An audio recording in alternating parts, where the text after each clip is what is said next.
Future Hacker Life Path Future. Olá pessoal, bem-vindo de volta ao Future Hacker. Estamos aqui no terceiro e último bloco com o Andrei Spiridião, super designer, totalmente envolvido em projetos com internet das coisas, mídia interativa, realidade virtual, ambientes físicos digitais. Andrei, bem-vindo de volta. Vamos lá, vamos agora para o terceiro e último bloco, onde eu vou entrar em temas assim um pouco mais futuro mesmo, né? Então falando um pouco de singularidade, de algumas coisas. A gente tem até um cientista que falou aqui, foi um dos primeiros que falou aqui no Future Hacker, que nós já somos voluntariamente escravos da máquina hoje, né? Você acredita que seremos comandados por ela? Essa é polêmica, né? Eu tenho uma visão um pouco crítica em relação à singularidade. Gosto muito da opinião do Jaron Lanier. Na verdade, acho que ele traz um pouco dessa visão mais humanista da coisa, né? Inclusive, para ele, realidade virtual nem é uma tecnologia, é mais um espelho para si mesmo. Aí eu rebateria, a gente é escravo de máquina ou escravo de quem fez a máquina? A gente sempre tem que entender a política através da tecnologia. Cada vez mais a gente vive uma tecnocracia. As pessoas falam para mim, hoje eu não sei mais me navegar na cidade porque eu uso um mapa. Tá, você preferia estar usando um guia, fazendo as coordenadas e, enfim, tá tendo todo esse trabalho? Não, eu gosto da praticidade. Tá, você sabe que em troca disso você está dando a sua informação? Sei. E aí, no fim, a pessoa acaba trocando, né? Então, eu acho que tem esse ponto de não ser escravo de máquina e ser, enfim, escravo através de máquinas. Mas também, o que quer se dizer com esse ser escravo? Para mim, se está agregando conforto e não está fazendo mal a ninguém, qual que é o problema nisso? Só porque eu estou apertando um botão, simplesmente não quer dizer que eu estou sendo comandado para a máquina falando que eu tenho que apertar esse botão. É porque eu tenho interesse naquilo. Começa a se moldar uma relação de troca, uma relação de qualquer negociação, qualquer transação, né? Eu tenho enxergando mais valor no que eu estou comprando do que eu estou dando em troca. Todo mundo vai pensar isso, por mais que os dois lados pensem isso, né? Então tem muito uma subjetividade do que é o valor, enfim, do algo em troca. Em relação a ser comandado, eu acho que a gente vai moldando a sociedade, a gente vai moldando interações, e como designer eu consigo entender muito isso, né? Como é que a gente quebra um fenômeno, ou quebra um problema em partes, e cientificamente, ou através de testes, a gente consegue quebrar isso em pequenos blocos que a gente consegue trabalhar como interfaces. No fim, a gente molda essas interfaces. A gente está projetando uma interação, mas isso não deveria ser uma finalidade, né? Isso deveria ser um meio. E acho que aí tem o lado bom da coisa e o lado ruim, né? Quem enxerga essa interação como meio está enxergando de uma forma saudável, porque eu tô te fazendo você apertar um botão ou captando uma informação para te entregar valor, para te entregar alguma coisa no final que é físico, que é emocional, que é corporal. Veja o delivery, né? Tem que fazer sentido para a sociedade, tem que entregar valor para todo mundo, não pode ser desequilibrado. Ao mesmo tempo, você tem o jeito ruim de fazer isso, né? Como é que você pode manipular psicologicamente as pessoas para escravizar elas? É a diferença de uma timeline de rede social que flui infinitamente ou uma timeline que fala, já chega por agora, ou uma timeline que bota um botão para você seguir. A nossa mente é facilmente manipulável, com recompensas. A gente pode optar por explorar isso. A todo momento a gente pode optar por ser antiético e não responsável. Mas a gente também pode optar por fazer o certo e botar até atrito onde não deveria, onde você fala, nossa, eu quero que a pessoa não saia da minha plataforma. É mesmo? Aí vai todo mundo questionar se a sua plataforma é saudável e vai todo mundo ficar louco da vida e sair e debandar. Isso não é sustentável. Então, eu acho que a gente tem que criar relações sustentáveis com empresas através de máquinas, relações sustentáveis com pessoas através de máquinas. Acho que seria meio que essa a meta, assim. Eu penso muito nisso, assim. A máquina não como um fim, mas como um meio para alguém. Legal, e você tangenciou um pouco aí a minha próxima pergunta, cara, que é assim, as pessoas que não estão usando isso pelo lado legal, né? Seria praticamente o dark side da evolução. Você acredita que hoje tem muitas experiências perigosas ou até perturbadoras que estão sendo feitas hoje? Eu acredito que sim, eu acho que sim, e as que parecem mais inofensivas, né? O abuso de rede social é uma delas. É exatamente isso que eu te falei. Quais são essas pequenas manipulaçõezinhas para te reter na plataforma, porque eventualmente você quer uma métrica muito específica, mas você não tá distribuindo valor de maneira igual para todos. Quando eu vejo distúrbio psicológico, muita perda de tempo sem agregar valor para o usuário numa rede social, por exemplo, eu vejo um uso muito negativo nisso. Eu sempre gosto de enxergar ficção científica de uma maneira pé no chão.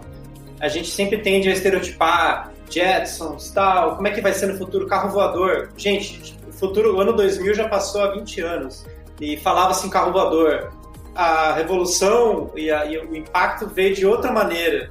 Como que a gente pega esse comportamento, essas coisas perigosas que estão muito mais na entrelinha e não no estereótipo? Os formatos das coisas que vão ser perigosos ainda nem estão definidos. Vamos supor, você poder ficar muitas horas em realidade virtual é algo que tem que ser discutido. Porque vai chegar um momento onde o seu olho vai secar e tem que ser sustentável. É sempre possível você explorar de forma negativa, principalmente quando você está agregando mais valor humano, mais pessoas que você gosta, pessoas que você conhece, é o fear of missing out. Eu acho que tem uma luz amarela acesa em redes sociais. Assim. Legal, cara. Agora eu vou para uma questão também muito louca, que é: você acredita na continuidade da inteligência póstuma nas nuvens? O ser humano e tecnologia, a gente não consegue diferenciar. E aí eu vou te falar, se a gente hoje fala de filósofos gregos, eu vou falar que com certeza acredito que a inteligência póstuma nas nuvens é uma possibilidade, já é uma realidade. A inteligência é o que fica do que está gravado nas mídias que a gente criou e a gente possibilitou, né? Escrita cuneiforme, muito tempo antes ainda, né? Então, muda-se a forma como a gente interage com esses meios e muda a fidelidade da informação que é passada. E aí o que a gente está discutindo agora é: será que a gente consegue subir personalidade? Quanto que eu conseguiria conhecer mais de um filósofo grego se eu tivesse um vídeo dele? Quanto que a gente também idealiza de alguém, e isso é criativo também para a sociedade. Se a gente simplesmente conseguisse reproduzir fatos, a gente não teria autocompletado diversas coisas que aconteceram na história de maneira positiva. Então, eu penso muito nisso, assim, tem que existir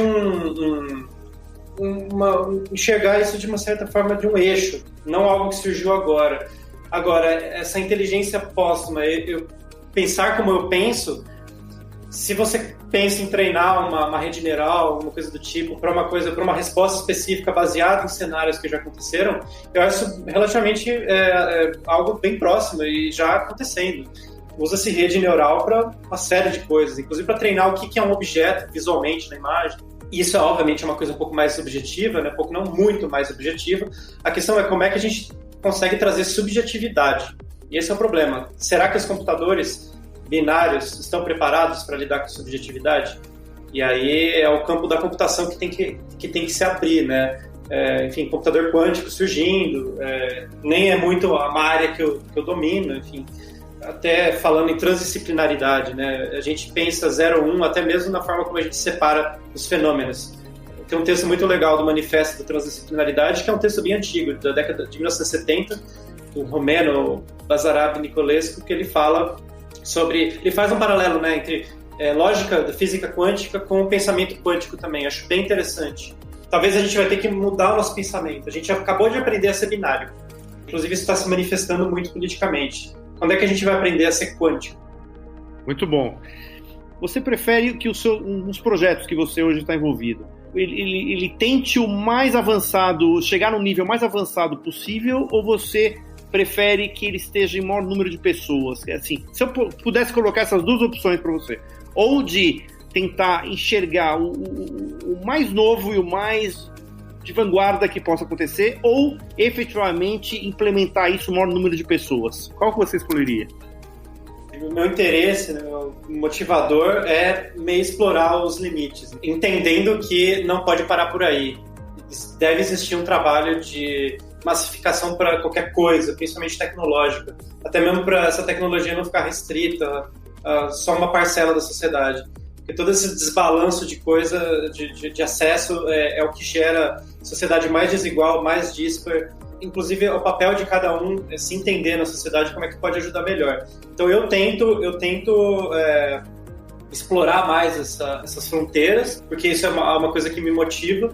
E, de certa forma, eu acho que eu consigo ser um pouco mais produtivo, mas sempre tentando estar plugado em algum ecossistema que entregue valor mais do que outro sistema que entregue menos valor. Essa é a minha caminhada que eu tenho feito rumo a produtos. Então, até um tempo atrás, isso é o que me motivou a migrar de publicidade, mais para trabalhar com o produto em si. Ter certeza de que eu estou investindo tempo, pesquisa, e além de aprender, eu estou convertendo isso de alguma maneira para pessoas usarem por mais tempo. Tem uma questão de sustentabilidade envolvida, né? Não dá para a gente ficar reinventando tudo a toda hora. E a gente tem que entender o nosso lugar, o que a gente faz melhor e dar continuidade a algo. Mas eu acho que sempre com essa motivação de tentar espalhar o máximo possível.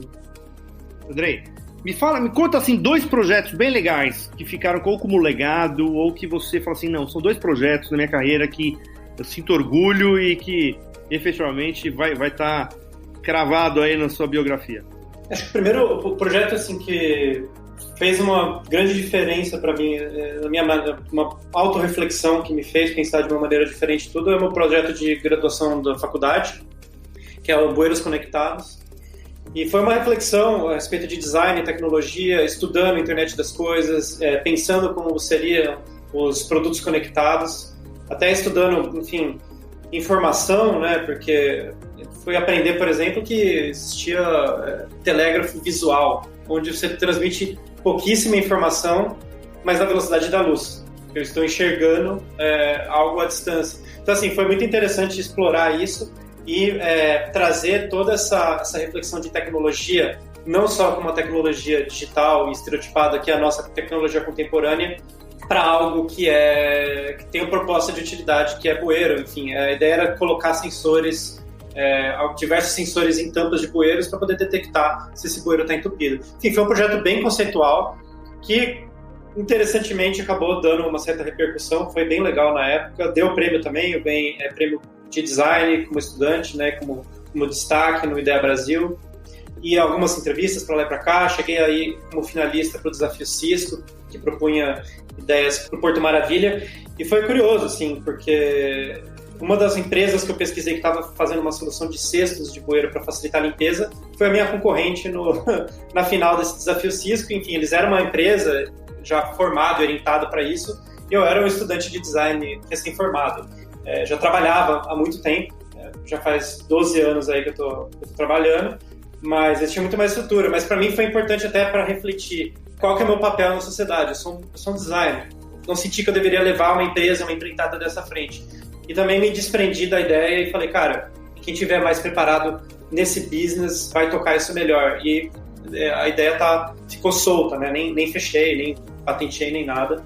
Enfim, era um projeto bem conceito mesmo. Então, tendo esses sensores, a gente conseguiria mapear em aplicativos, e para mim foi legal entender como é que seria um ecossistema, né? Porque a gente não está falando só de design de produto físico, nem de produto digital, a gente está falando da criação de um ecossistema, enfim, que tem várias partes, e o valor ele não está só em uma delas, né? Ou só na soma das partes, tem uma área aí que conecta. E o meu último, enfim, para mim, de valor, assim, dando sequência nisso, tiveram diversos trabalhos profissionais aí, bem legais no meio do caminho.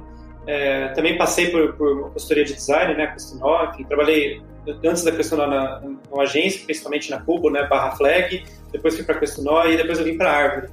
Teve diversos projetos aí no meio do caminho bem legais, mas para mim, não um único projeto, mas as explorações que eu venho fazendo nesses últimos anos, envolvendo realidade virtual, um pouco de internet das coisas, né, tentando criar bem a título de pesquisa mesmo, usando realidade virtual como um eixo que pode utilizar de internet das coisas, pode utilizar de diversas dessas coisas que estão aí meio que por perto de mim ao longo do tempo, para tentar criar experiências mais imersivas, né? Então, a gente pode usar objetos conectados para criar experiências mais imersivas.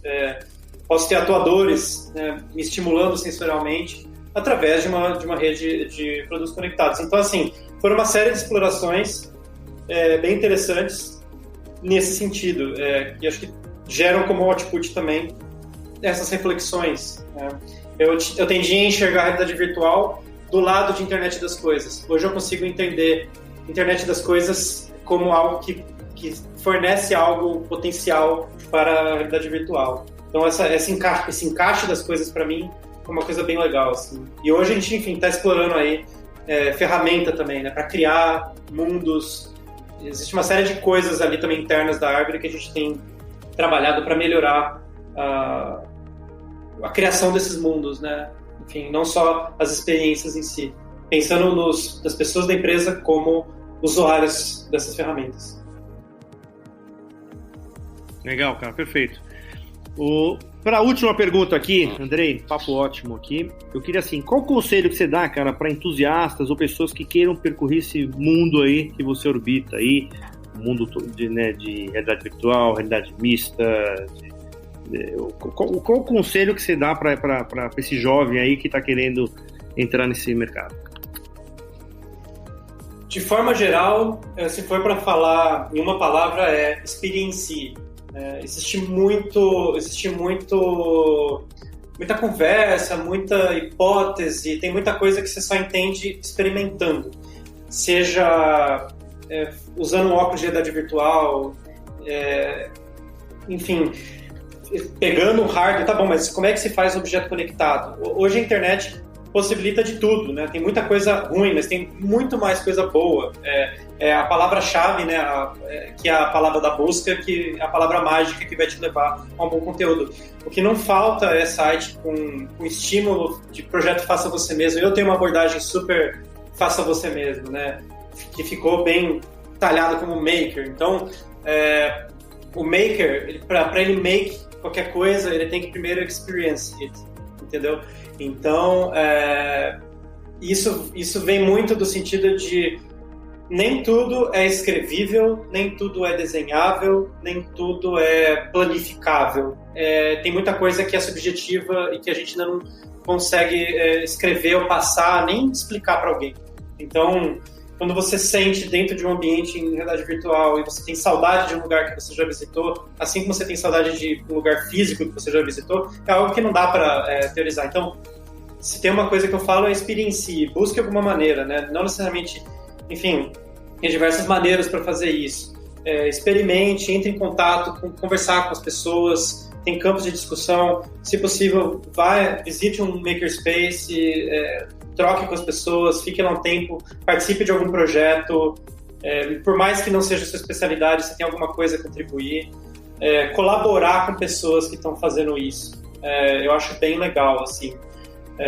Para mim passa por tudo, né? Como designer, eu sempre vou tentar fazer uma imersão em alguma coisa antes de mais nada, né? Aí você vai expandir para fazer uma pesquisa de benchmark, você vai conversar com o usuário, enfim, mas imergir nas coisas acho que é bem legal. Afinal de contas, a gente está falando de tecnologias imersivas, né? E as atitudes imersivas, acho que a gente tem que ter também, né? Começar por aí.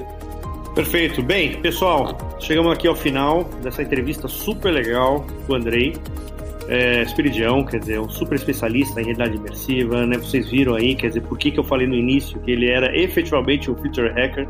Então, um cara jovem pra caramba e que tem já uma experiência muito forte nisso daí. Então eu imagino o que vem pela frente aí. Andrei, super obrigado pela oportunidade aí da tua entrevista e espero que você tenha curtido também. E, cara, a gente tá aqui sempre aberto às suas, quando você tiver as invenções, pode vir aqui, cara, que a gente vai estar com as portas abertas. Né? Muito obrigado pelo convite, André, todo o time do Future Hacker. Foi um prazer. Espero que a próxima a gente possa fazer imerso em realidade virtual. Até mais. É isso aí, pessoal. Muito obrigado. Até a próxima. Future Hacker. Life.